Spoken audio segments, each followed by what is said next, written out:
Traversée du désert. Je pense pas qu'on peut s'attendre à ce que demain soir, on se couche et on dit « Ouh! » Emmanuel Latraverse. Bien que le gouvernement maintient que pour l'instant, on n'en est pas là. La rencontre, Abdel-Fadel Latraverse. Emmanuel, quelle journée pour la CAQ avec ce sondage qui nous apprend la dégringolade. Le PQ qui est confirmé en première place dans les intentions de vote et la CAQ qui est à 25 %, 6 points en dessous du Parti québécois. Comment on explique cette catastrophe? Ah mon Dieu, il y a beaucoup de thèses. En tout cas, à s'en juger parce qu'ils choquent les électeurs. C'est sûr que en tête de liste, c'est qu'on n'a pas réglé les problèmes dans la santé et l'éducation. Puis après ça, viennent les augmentations de salaire des députés et la subvention au King de Los Angeles. Moi, je commence à voir ces deux histoires-là, l'augmentation de salaire puis l'argent au King, sont en train de devenir à François Legault ce que l'épicerie à 75$ s'est révélée pour Philippe Couillard. À l'époque, c'était pas une gaffe si grave que ça que M. Couillard avait fait, mais ça illustrait, ça incarnait son espèce de côté élitiste, déconnecté de la réalité des gens, qui avait pas le pouls de la réalité de l'électorat qui courtisait.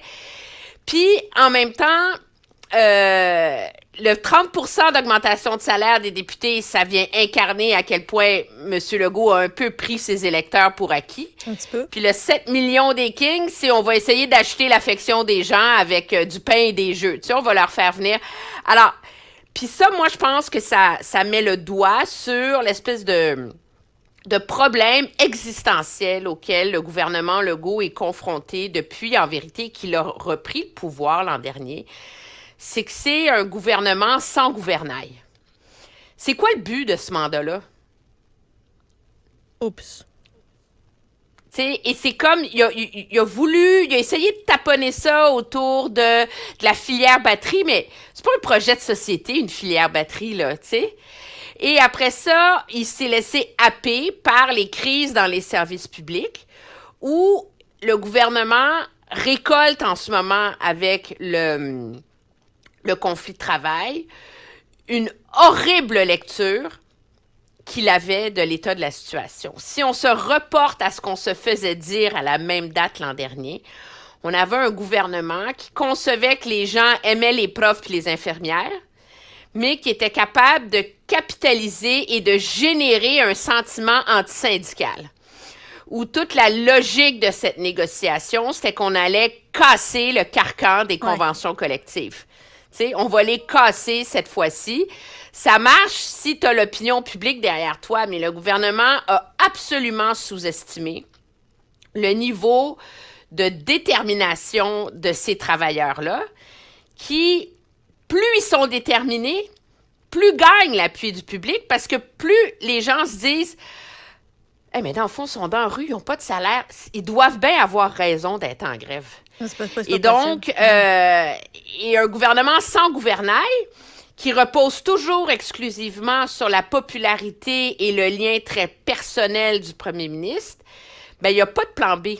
Quand le plancher s'ouvre en dessous, il n'y a pas de ministre paratonnerre, puis il n'y a pas de projet auquel se rallier pour essayer de changer le narratif politique.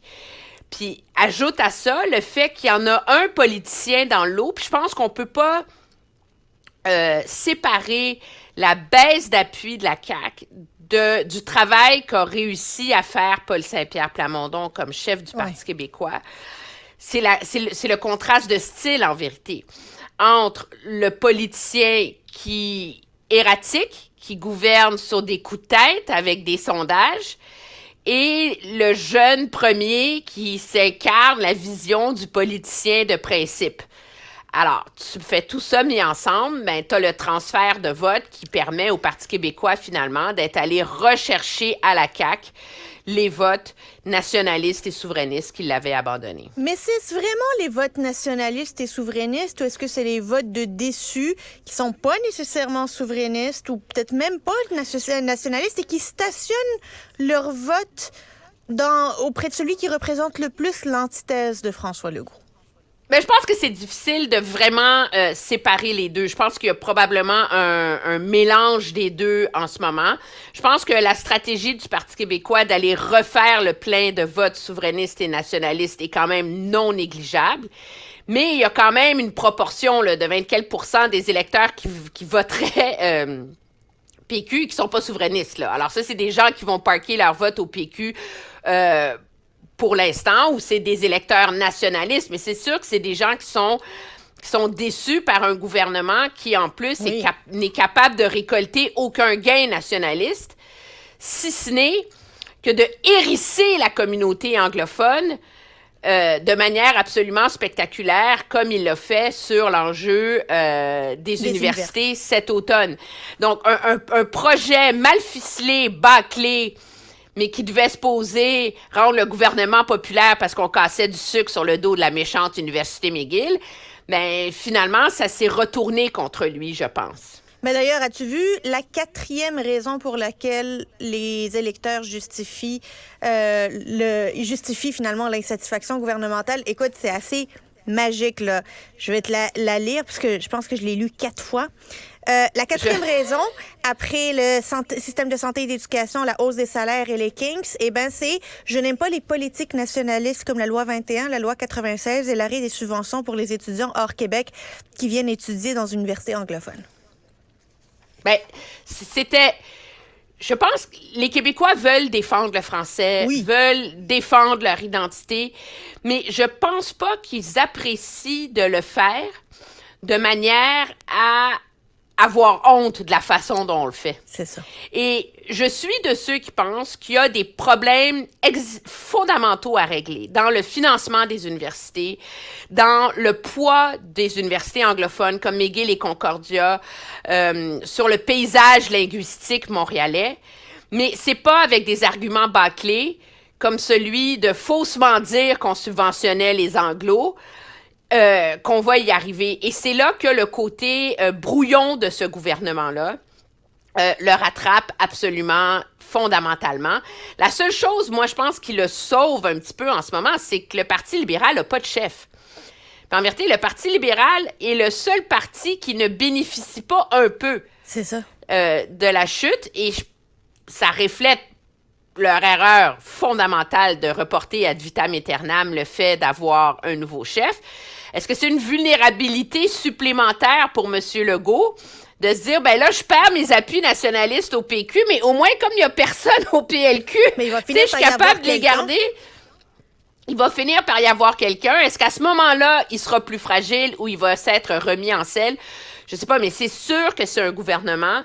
Bon, là, il faut régler le problème du conflit de travail, là. Il faut tourner la page là-dessus. Il n'y a pas le choix de régler ça avant Noël parce qu'il ne peut pas se permettre d'avoir le temps des fêtes avec les Québécois qui ne vont que parler de comment il est incompétent.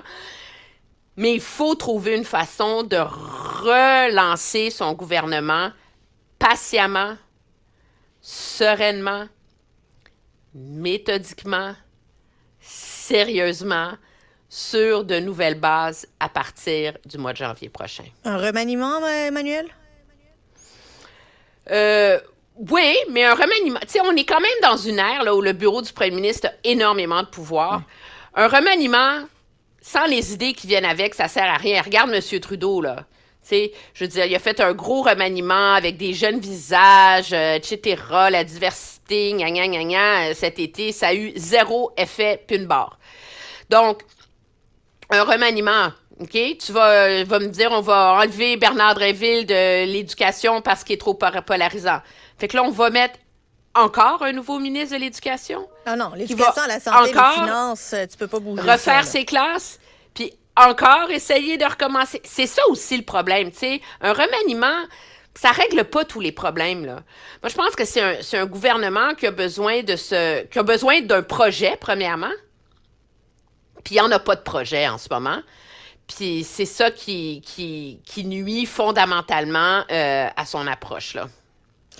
Emmanuel Latraverse, on va continuer à disséquer ce sondage qui révèle beaucoup de choses. Il y a trop d'informations. Là, il faut lire une page à la fois, puis on en a pour une semaine. 2, 3, 4, 5 fois. C'est ça, au moins.